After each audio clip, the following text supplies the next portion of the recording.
चलिए नमस्कार, आप सभी को आपके ही अपने YouTube चैनल पे स्वागत है। आशा और उम्मीद करता हूँ कि आप सब एकदम मस्त होंगे, स्वस्थ होंगे और आप अपने तैयारी में व्यस्त होंगे।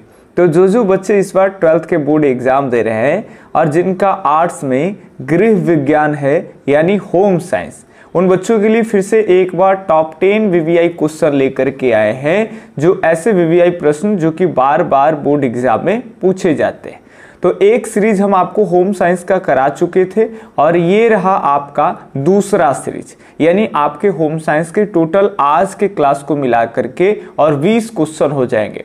तो ऐसे ही आप सभी सीरीज को आप फॉलो करेंगे और ताकि एग्जाम से पहले आपका कॉन्फिडेंस लेवल बहुत हाई हो जाए कि किसी भी तरह का प्रश्न अगर आएंगे तो वो छूटेगा ही नहीं। फिर लास्ट में आप एग्जाम में सब्जेक्टिव पे फोकस करेंगे, क्योंकि ऑब्जेक्टिव जितने भी होंगे वो सारे कुछ हम आपको कवर करा देंगे।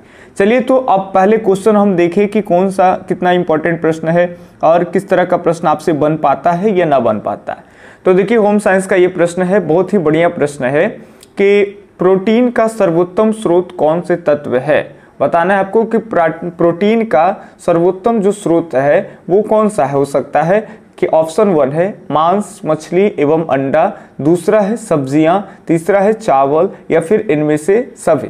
फटाफट से बताएंगे कि प्रोटीन का सबसे अच्छा स्रोत क्या है। चावल वगैरह में तो आप जानते हो कार्बोहाइड्रेट होता ही होगा नहीं। सबसे बढ़िया स्रोत की अगर हम बात कर लेंगे तो आप मेरे वाला में आंसर लिखेंगे, क्योंकि पहले से जो है वो जान रहे हैं कि आपको क्या करना है। नए वाले के लिए बता दें, आपको ना एक पेज लेना है, 2 कॉलम बनाने हैं, इधर 1 2 3 ऐसे कर करके टॉप 10 क्वेश्चन है, तो 10 तक ऐसे कर लीजिएगा, ठीक है। चलिए, और हम जो लिखाएंगे ए होगा बी होगा, एक तरफ मेरा लिख लीजिएगा और एक तरफ आप अपना लिख लीजिएगा। उससे लास्ट में आप हमें स्कोर दे पाइएगा सर इस बार क्या आया है, क्योंकि इस बार पिछले बार से होम साइंस वाले बच्चों को ज़्यादा आना ही चाहिए, ठीक है। चलिए, तो ए ऑप्शन बिल्कुल सही होगा। मांस है, मछली है एवं अंडा, इन तीनों में प्रोटीन की मात्रा की बात कर ले तो भरपूर मात्रा में प्रोटीन जो है वो पाई जाती है। तो ए का ए ऑप्शन सही होगा, पहला का ए ऑप्शन सही। अब सेकंड प्रश्न को देखेंगे तो सेकंड प्रश्न है द्वितीयक रंग कितने प्राथमिक रंगों के मिश्रण से बनता है। 1 मिनट आपको क्लियर दिखे। चलिए, अब आपको दिख पा रहा होगा कि द्वितीयक रंग जो है वो कितने प्राथमिक रंगों के मिलने से बनता है। ऑप्शन 1 दिख रहा है आपको 1, दूसरा है बी, तीसरा है 3 और चौथा है 4। सही जवाब जल्दी से फटाफट से कमेंट में करेंगे कि कौन सा ऑप्शन सही हो जाएगा। अगर सही जवाब की बात कर लें तो द्वितीयक रंगों का निर्माण अगर देखें तो 2 प्राथमिक रंगों के समान मात्रा से होती है। कई बार क्वेश्चन भी आ जाए कि द्वितीयक रंग से आप क्या समझते हैं, तो आप कह सकते हैं कि 2 प्राथमिक रंगों के समान मात्रा को जब अगर हम मिलाते हैं तो उसके मिश्रण से जो रंग तैयार होगा उसी को कहेंगे द्वितीयक रंग यानी सेकेंडरी कलर। तो ये आप पर बी ऑप्शन पूरा का पूरा सही हो जाएगा। चलिए, अब हम लोग तीसरे प्रश्न को देखेंगे। आप लिखते चलेंगे सही सही ईमानदारी से कि आपका सही हो रहा है या गलत हो रहा है, ठीक है। चलिए, अगला प्रश्न है आपका भोजन में आयोडीन की कमी से कौन सी रोग होती है। भोजन में आयोडीन की कमी से कौन सा रोग होता है ये आपको बताना है। ऑप्शन 1 आपको दिख पा रहा है स्कर्वी, दूसरा है घेंघा रोग, तीसरा है रतौंधी, चौथा है रिकेटस। तो भोजन में आयोडीन की कमी के कारण आपको पढ़ाए थे गले के पास एक रोग होता है जिसको कहते हैं घेंघा रोग, ये याद रखेंगे, घेंघा रोग। तो तीसरा के बी ऑप्शन सही है, ठीक है। चलिए, जो बच्चे होम साइंस के लिए बता दें, होम साइंस या आर्ट्स में किसी भी अगर मान लेते किसी को पढ़ना ऑब्जेक्टिव ही केवल तैयारी नहीं करना है तो मेरे एक चैनल है आपका arts class by Bharti sir, search कर सकते हैं या फिर इसी चैनल के अबाउट में आपको मिल जाएगा। आप डालेंगे arts class by Bharti sir कर करके, तो वहाँ पे आपको वो चैनल मिल जाएंगे जहाँ पे हम बेहतरीन ढंग से सारे वीडियो को पढ़ाए रखे हैं। हिस्ट्री हो, ज्योग्राफी हो, पॉलिटिकल हो, होम साइंस हो, ये सारा कुछ आर्ट्स में, तो उसको फॉलो कर सकते हैं। और पीडीएफ वगैरह के लिए आप यहाँ भी नंबर मिला होगा आपको डिस्क्रिप्शन बॉक्स में, या फिर चैनल के होम पेज में जाएंगे तो ऊपर भी आपको बैनर में नंबर मिल जाएगा, वहाँ से आप कॉल कर करके बात कर सकते हैं क्या है आगे ऐप वगैरह को लेकर के या फिर PDF को लेकर। ठीक है, तो ये आपका बी ऑप्शन सही हो जाएगा। भोजन में आयोडीन की कमी के कारण घेंघा रोग होता है। अब आगे बढ़ेंगे 4 प्रश्न के ऊपर में। तो 4 प्रश्न है आपका कि बच्चों में असमर्थता हो सकती है। आपको बताना है बच्चों में असमर्थता जो है वो हो सकती है जन्म से पूर्व, जन्म के समय से और या फिर जन्म के बाद से, या इनमें से सभी। आपको फटाफट से जवाब देना है कि बच्चों में असमर्थता, या बच्चे चल नहीं सकते, बच्चे लुल्हे हो सकते हैं, लंगड़े हो सकते हैं, सामान्य बच्चों से अलग, तो असमर्थता ये हो सकते हैं। तो जन्म के पूर्व से भी हो सकते हैं। ठीक है, चलिए, यानी जन्मजात जन्म लिए थे उससे पहले ही जन्म से ही वो कोई बहरा हो सकता है, या दिखता नहीं हो, इस तरह के कोई फिजिकली चीज़ें हो सकते हैं, या मानसिक रूप से डल है, या फिर जन्म के समय से भी हो सकता है, जन्म टाइम में भी मिसकैरेज कभी कभी हो जाते हैं, तो बच्चों में प्रॉब्लम हो जाते हैं और वो सुधर नहीं पाता है, ऐसा होता है। इसके अलावा जन्म के बाद से भी हो सकता है कि बच्चा कहीं गिर गया, कहूँ चोट लग गया, चाहे बाद में ही कोई पोलियो वगैरह मार दिया, उसका शरीर का कोई भाग काम न करे, या फिर मेंटलिटी वो प्रॉब्लम में आ जाए, तो वह समर्थता ही है। तो सभी ऑप्शन को मद्देनजर रखते हुए अगर देखें तो डी ऑप्शन एकदम पूरी की पूरी आपका सही हो जाएगा। तो 4 का यहाँ पे डी ऑप्शन सही है।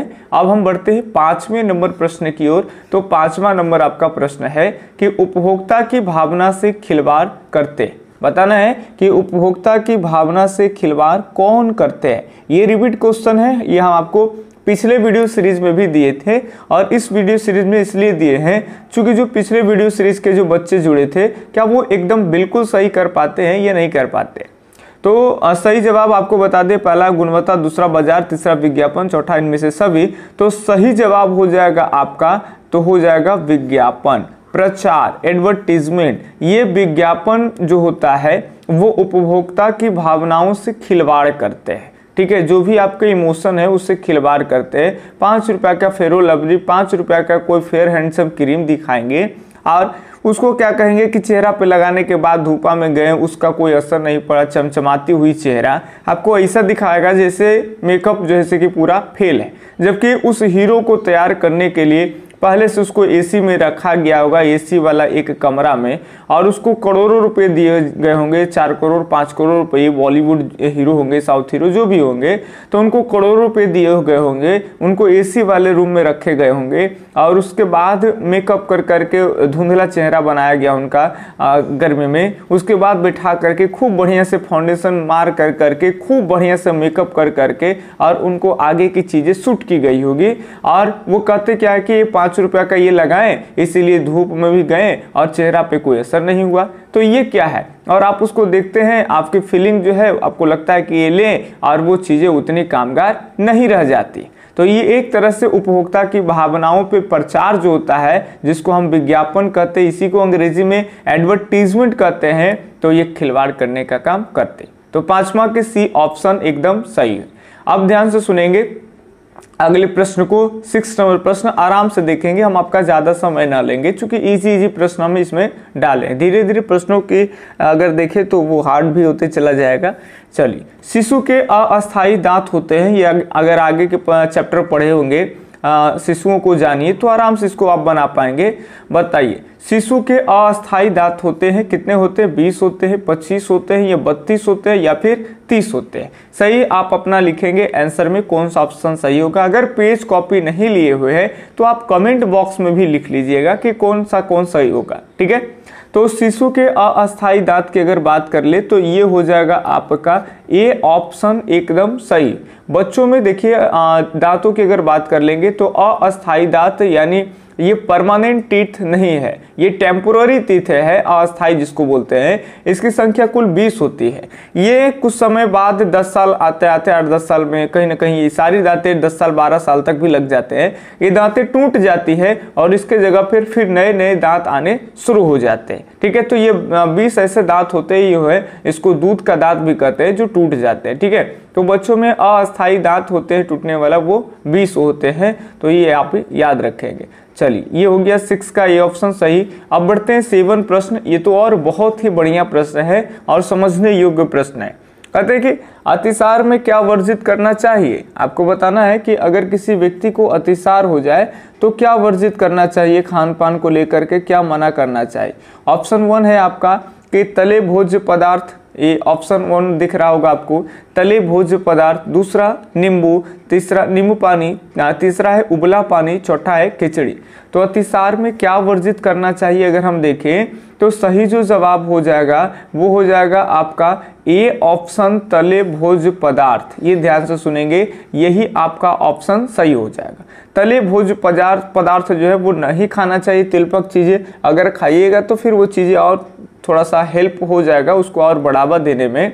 अतिसार का मतलब अगर कोई बच्चे नहीं समझ रहे, एक तरह से जैसे डायरिया हो जाता है या आप समझ सकते हैं पेचिस वगैरह, पेट में आपको बार बार रिंगटोन बजेगा, सोच बात ना, बार बार एक बंद कमरा में जाने का मन करेगा। बंद कमरा नहीं समझ रहे हैं, आपको सिंपल समझा दे, बाथरूम में जाने का मन करेगा, फिर आप निकलिएगा, फिर आपको रिंगटोन बजेगा, फिर यहाँ पे जाने का मन करेगा। और ऐसे डायरिया जैसे कैसे होता है उसी तरह शरीर से आपके सारे पानी निकल जाते हैं। उस समय नींबू पानी पीजिएगा तो जो पानी कमता है शरीर में उसकी क्षतिपूर्ति करती है। इस सिचुएशन में पानी की मात्रा अधिक होनी चाहिए, लेते रहना चाहिए। वो आप ORS के साथ ले रहे हैं, नींबू पानी ले रहे हैं, सादा पानी ले रहे हैं, उबला पानी ले रहे हैं, सब चलेगा।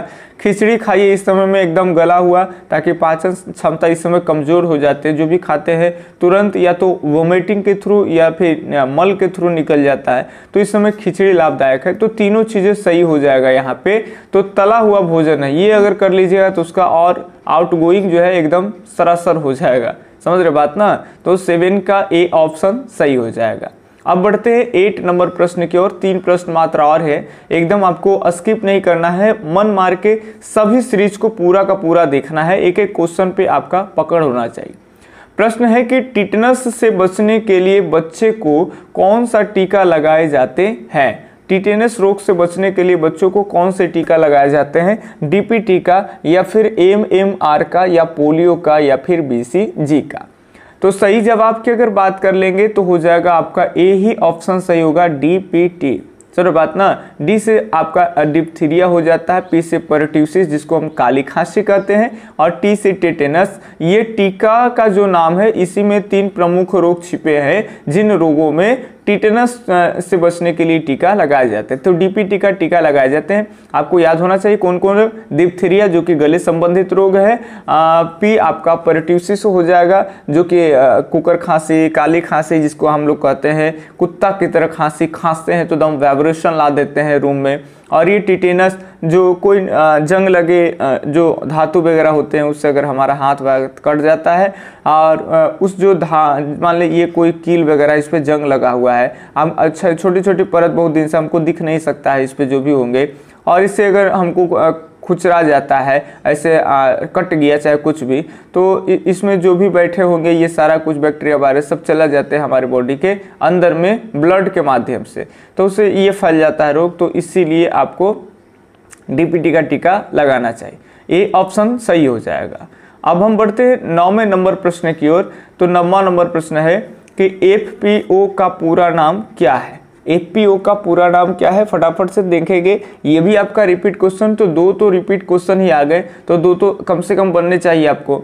ऑप्शन 1 है फल उत्पाद आदेश, दूसरा है मांस उत्पाद नियंत्रण आदेश, तीसरा है पर्यावरण संरक्षण अधिनियम, चौथा है इनमें से कोई नहीं। तो सही जवाब की बात कर लेंगे, यहाँ पे फटाफट से देखेंगे तो फल उत्पाद आदेश जिसको कहते हैं फूड प्रोडक्ट ऑर्डर, ये याद रखें। एफ का मतलब होता है आपका, एफ का मतलब फूड और पी का मतलब प्रोडक्ट और ओ का मतलब होता है ऑर्डर, ये ध्यान सुनेंगे, यानी फल उत्पाद आदेश। ठीक है, चलिए अब हम अगले प्रश्न पर अगर बढ़े, लास्ट प्रश्न है आज का मेरा। चलिए, ISI का पूरा नाम क्या है, फटाफट से बताएंगे। ISI का पूरा नाम क्या है। ऑप्शन आपके सामने है, उपभोक्ता निवारण संगठन, दूसरा भारतीय मानक संस्थान, तीसरा फल उत्पाद आदेश, चौथा है उपयुक्त सभी। तो ISI का पूरा नाम क्या है ये आप पढ़े होंगे। ISI तो इसको अंग्रेजी में बोले तो इंडियन स्टैंडर्ड याद रखेंगे ऑफ इंस्टीट्यूशन होता है, तो ये आपका सही जवाब हो जाएगा, इंडियन यानी भारतीय भारतीय मानक संस्थान, स्टैंडर्ड यानी मानक और ये इंस्टीट्यूट यानी संस्थान, तो सही जवाब आपका यही हो जाएगा। इस तरह के आप ISI चिन्ह जो होते हैं वो किसी इलेक्ट्रॉनिक सामग्री पे भी आपको दिख सकते हैं। छत के पंखे होते हैं उस पे आपको दिख जाएंगे, फ्रीज वगैरह हो जाएंगे, एयर कंडीशन है, रेफ्रिजरेटर है, इन सारे चीज़ों पे आपको बहुत सारे इलेक्ट्रॉनिक चीज़ जैसे बल्ब वगैरह होगा उस पे दिख पाएंगे, जो स्विच वगैरह है उस पे आप देख सकते हैं। ये ISI जो कि पदार्थ की गुणवत्ता की गारंटी के रूप में ये एक तरह से आपको दिए जाते हैं। ISI कोई दिक्कत? चलिए बी ऑप्शन सही है। तो ये आपके हम टॉप 10 क्वेश्चन जो है वो करा दी। अगर जो भी बच्चे कोई PDF भी लेना चाहते हैं कि सारे सर हमको जितने चैप्टर हैं हमको 1-2 कर के सारे, जैसे काफ़ी सारे हमको चाहिए कि होम साइंस का हमको सीरीज दे दीजिए, हमको ज्योग्राफी का, माने जो भी किसी का पेपर होता है, किसी का होम साइंस हो गया, हिस्ट्री हो गया, इसके अलावा आपका ज्योग्राफी हो सकता है, पॉलिटिकल, या किसी का हिस्ट्री ज्योग्राफी पॉलिटिकल, जो भी आपका आर्ट्स का 3 सब्जेक्ट का कॉम्बिनेशन हो, तो उसका आप ऑब्जेक्टिव का PDF चैप्टर वाइज भी ले सकते हैं, सब्जेक्टिव भी ले सकते हैं और VVI भी ले सकते हैं, सारे एक ही चीज़ में। सबके लिए एक बार और बता दें आपको कि एक सब्जेक्ट लेना चाहते हैं तो 51 रुपया देके या तो आप ऑब्जेक्टिव ले, या तो सब्जेक्टिव ले, या VVI ले सकते हैं, या फिर सभी चीज़ ले सकते हैं मात्र 51 रुपया में। और तीनों सब्जेक्ट अगर लेना चाहते हैं तो और सुनहरा ऑफर मेरे यहाँ चलता है, मात्र उसके लिए 99 रुपया ही देने होते हैं। ऐप भी आ गया है, लेकिन अभी ऐप के लिए हम कोई नहीं करें, आगे के वीडियो में ऐप के बारे में बताएंगे कि कैसे ऐप में आप लॉगिन कर सकते हैं, कैसे आप ऐप से भी चीज़ें को बहुत सस्ते दामों में अच्छे तरीके से आप पढ़ सकते हैं। पूरे YouTube पे सबसे योग्य तरीके से आपको पढ़ाया जाएगा। बाकी मिलते हैं कुछ इसी तरह के वीडियो लेक्चर्स में। हाँ, लेकिन जाते जाते आप अपना स्कोर जरूर देके जाइएगा कि इसमें 10 में से आपका कितना सही हो गया, और कोई भी अगर आपकी राय है तो उसको कमेंट बॉक्स में करेंगे। बाकी मिलते हैं अगले वीडियो लेक्चर्स में या इसी तरह के वीडियो में। तब तक के लिए धन्यवाद। जय हिंद, अल्लाह हाफिज, आपका दिन शुभ हो।